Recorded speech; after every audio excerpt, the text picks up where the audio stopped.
we can. Each man must do his bit. Welcome to another edition of The Public Interest. My name is David Granger, and in this series of programs, we examine various aspects of life in Guyana, particularly those aspects which concern the citizen as an individual, and of course, at the national, regional, and international levels as well. Today, we'll be talking about press freedom, and most of us get our information about what is happening in the world around us, in other countries, from the media. And if the media are not reliable, if they're untruthful or biased, it means that information we receive would be distorted. And our constitution, the Constitution of the Cooperative Republic of Guyana, prescribes at Article 146 that freedom of expression, freedom of communication is a fundamental right. It's not a political favor of the government in office at the time. It's a fundamental right. And we will examine in the next few minutes how this fundamental right of press freedom has been jeopardized and what we must do to protect it. And as you know, the question of press freedom has been in the news recently. The Guyana Press Association, which is the principal media organization in our country, has condemned attacks on women journalists. And there have been attacks on the president of the association herself, who's also a woman journalist. So there's a gender dimension, but there's also a freedom dimension that both journalists who are senior members of the profession have come under attacks from the state. And these attacks have, and condemnation, have focused attention on press freedom and the relationship between the state and the media. And of course, what this means for citizens like us, who are recipients of the products of journalism. And if there's a conflict between state and the media, it means that, the type of news we receive on a daily basis would be in jeopardy. But of course, when you speak of the press, it's a bit of an old-fashioned expression because there's so many media nowadays, digital media, social media, and so on. But we mean all of them when we speak about the press. Press freedom doesn't mean just printing anymore. It means visual means, it means audio, and all means of communication, digital means of communication. On the 3rd of May, not long from now, we will be celebrating or observing what is called World Press Freedom Day. It's on the 3rd of May, of course, in Guyana, 3rd of May is Portuguese arrival day. But internationally, we should be observing World Press Freedom Day. And you hear a lot of speeches. Everybody makes speeches on World Press Freedom Day. And this came about because the United Nations General Assembly in 1993, all of 30 years ago, decided, based on a recommendation from UNESCO, and this recommendation from UNESCO came out of a conference or a declaration that came from Windhoek. Windhoek is, of course, the capital city of Namibia, what used to be Southwest Africa.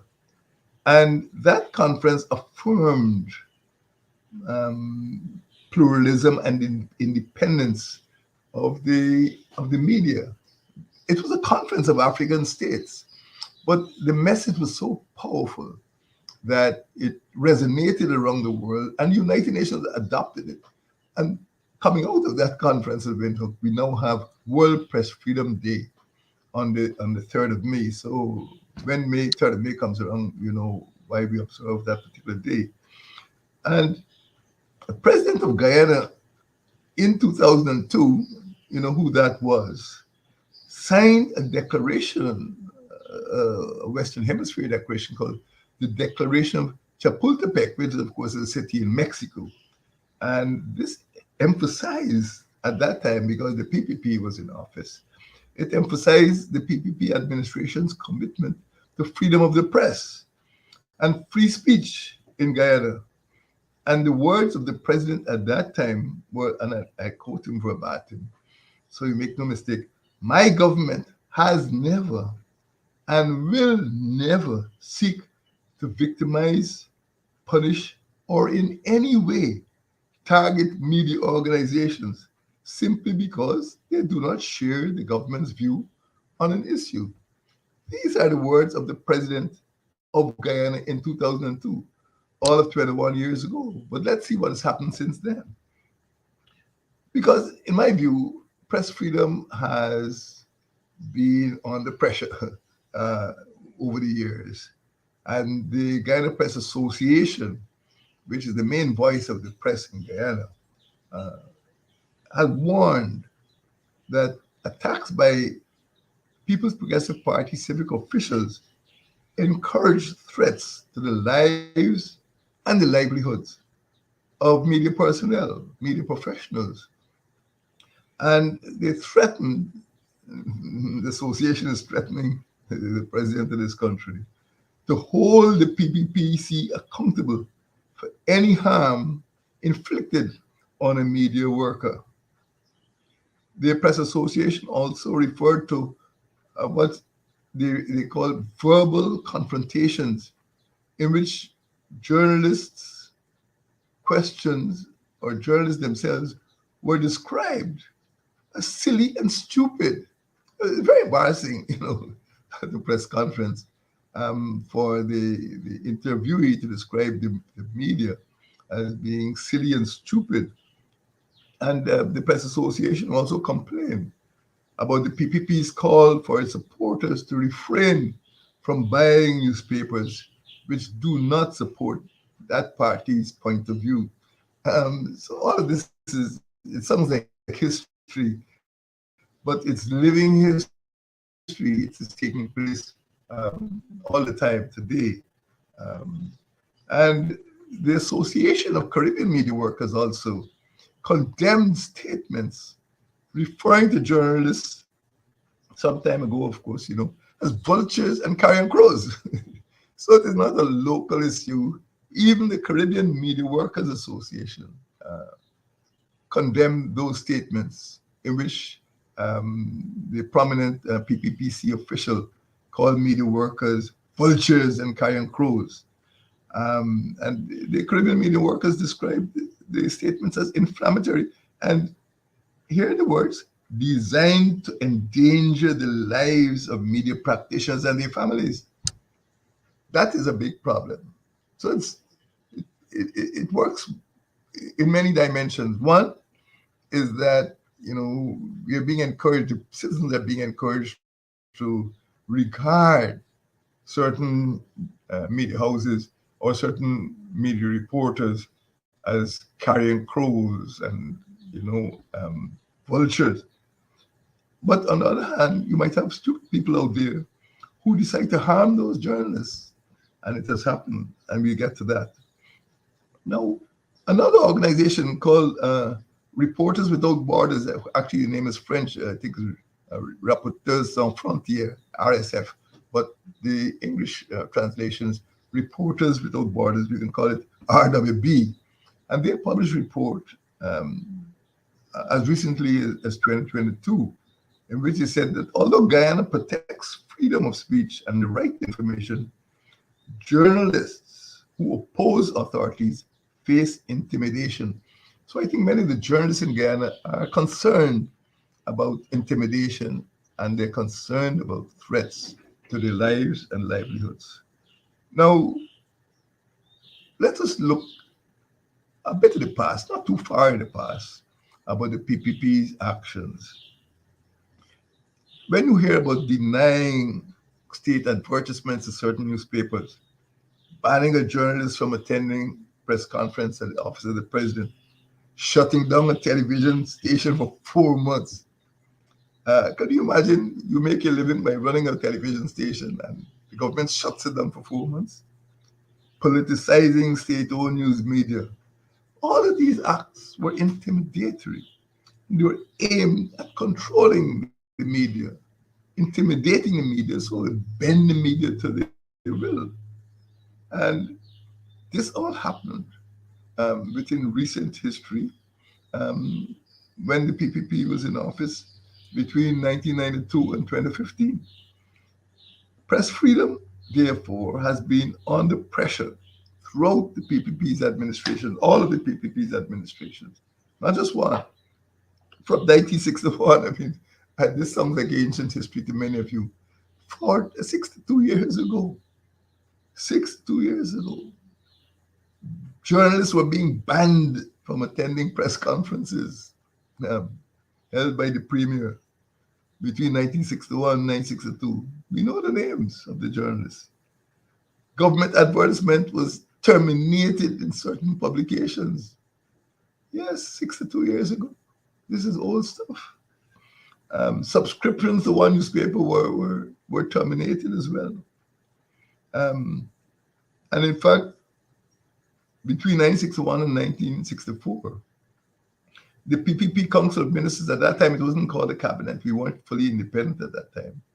But the PPP Council of Ministers sued the publisher of a particular newspaper more than a dozen times, sued for libel without success, more than a dozen times. So when people speak about, defamation and libel, the PPP, between those years, sued particular editors and publishers for libel more than any other political administration.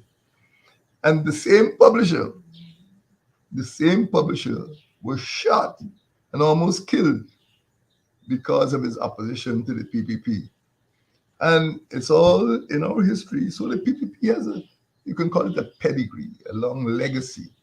And we must understand that this thinking that the GPA is complaining about today is not of recent vintage. It's not 2022, 2023. It was happening 60 years ago. And we must take it from there because it has not ceased. So press freedom has been under pressure ever since then.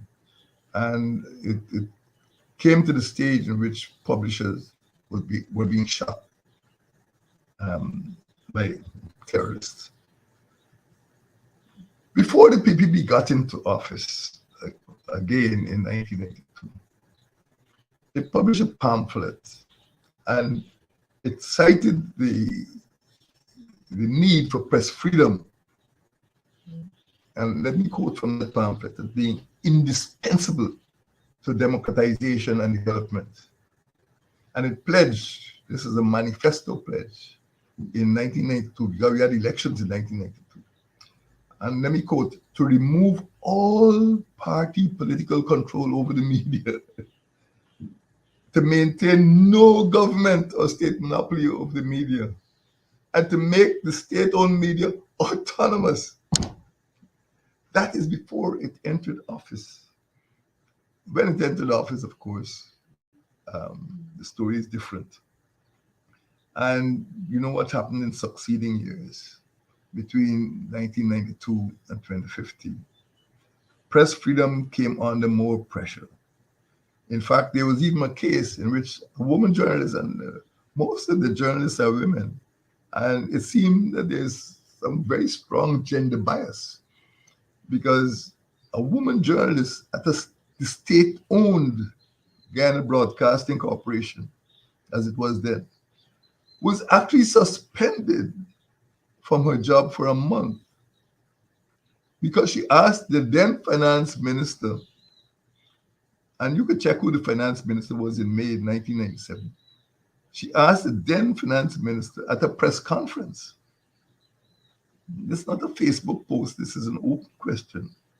To clarify reports, this is not an accusation.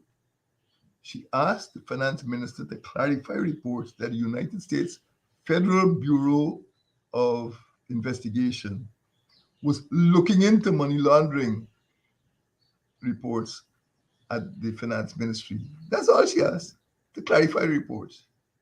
And she got suspended from her job. The Ghana Press Association took to the streets and they picketed. I think the PPP is accustomed to pickets, and that matter was soon forgotten. But that happened in 1997, 26 years ago.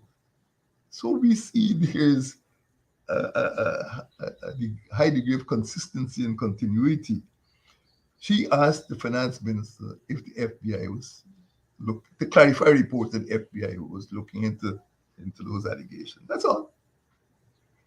And when we look at the legal obligation of the state and of persons operating the media houses, we see that the PPP has signed on to international agreements and declarations. And recently you read about the PPP administration joining the Media Freedom Coalition. And it even went so far as to launch a Media Communication Academy. Well. Nobody would want to fault these initiatives. But the strategic objective of the PPP for the media never changed over the years. I started this program a few minutes ago by citing the Constitution, Article 146. And those of you could Google and see what Article 146 says. I'm not going to read it out to you. But it assures citizens that they have a fundamental right, not an option, a fundamental right to freedom of expression, including the right to receive and impart ideas, barring limits imposed by other laws, for example, defense, public security, public order, morality, public health, and so on. But essentially, every citizen has that right to communicate ideas and to receive ideas. It's freedom of expression. That is why there should be no limits on the press unless it commits certain crime, defamation and so on. And then the administration agreed to what is called the Windhoek Declaration, which I cited earlier. And this aims at upholding freedom of people everywhere to voice their opinions and freedom of people everywhere to have access to a variety of independent sources of information. Information is very important. We cannot function without information. And that is what the Windhoek Declaration was about. That's what the Constitution is all about. And then, of course, you had the Declaration of Chapultepec, which is, as he says, a city in Mexico. And our government signed on to the Declaration of Chapultepec in 2022. It asserts the principles, and let me quote again, so you know that this is not fake news. No people or society can be free without freedom of expression and of the press. That the exercise of this freedom is not something authorities grant. It is an inalienable right of the people. And every person has the right to seek and receive information, express opinions, and disseminate them freely. No one may restrict or deny these rights. That is what the Declaration of Chapultepec says. And that's what we signed on to. And that's what the Western Hemisphere abides by. My friends, let us therefore look at the future with this background that I described, what's been happening for the last 60 years in Guyana, and the relationship between the state and the media. What is the way forward? How could we achieve this objective, this goal of press freedom? Again, let's go back to the Constitution, Article 146. It is my considered opinion that this article, the Constitution, the supreme law of the country, could be better protected.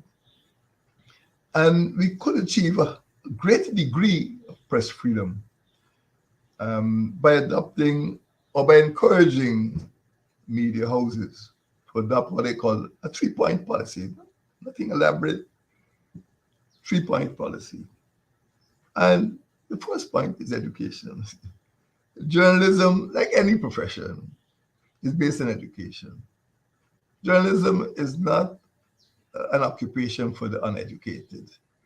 And if persons are to aspire to becoming journalists, they must be educated in the practice, the principles of journalism. And it is fitting that we should have some form of college of journalism run by independent organizations, not by the government. The government can run training courses. The government cannot educate young persons to become journalists. It has to be free of governmental direction and intervention. That's what education means. Education, not a training course. Education should encourage a free flow of ideas. And civil society, the press association, must work towards true journalistic education.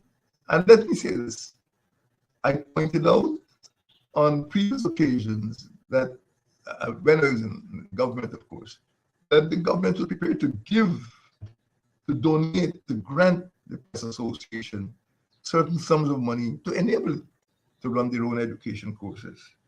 That's the first thing. Secondly, let us look at the organization. Journalists should be assured of the solidarity of their colleagues. Journalism is not a one-man show, one-woman show, one-person show. It's not a place for lone rangers. There must be some corporate, some solidarity, uh, like a guild, so that they look after each other's interests, not to protect wrongdoing, but in order to ensure that ethical standards are maintained throughout the profession. In other words, journalism and journalists should be self-regulating. They shouldn't require the government, and they should not be subject to abuse by persons high up in the government. So the organization must look after itself by mobilizing members and also by ensuring that meetings are held regularly, elections are conducted, that there is a code of practice. And after 78 years, I mean, the Press Association was established in 1945.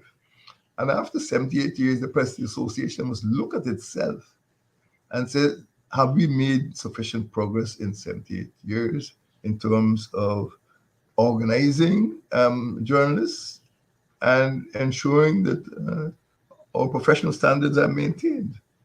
And the third element of my three-point plan, my friends, is the social responsibility.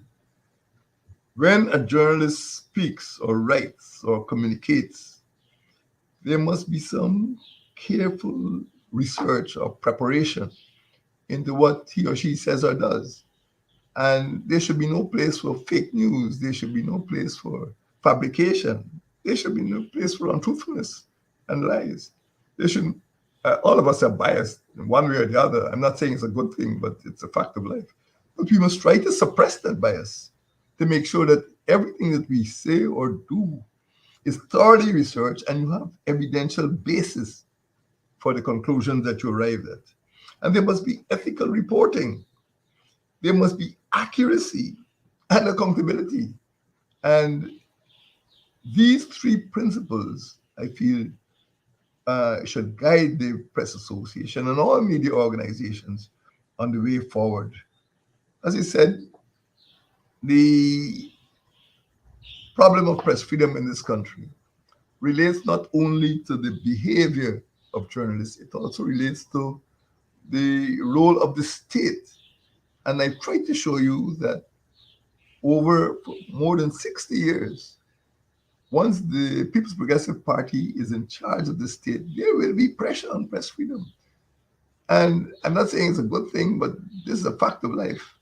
And the only way we could counter that pressure is to ensure that the persons in civil society, particularly, come out to protect press freedom.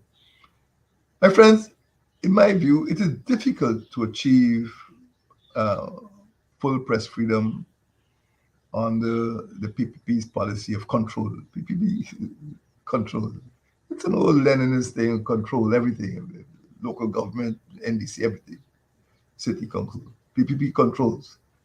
PPP doesn't encourage free flow of ideas. Relations between the state and the media will remain unfavorable. And right now they are unfavorable. Unless the GPA and its civil society partners resort to legal means. And the legal means must be directed to protecting Article 146 of our Constitution from being eroded by political domination. Press freedom is a fundamental right, not a political favor. And we must keep it that way. Thank you. God bless you.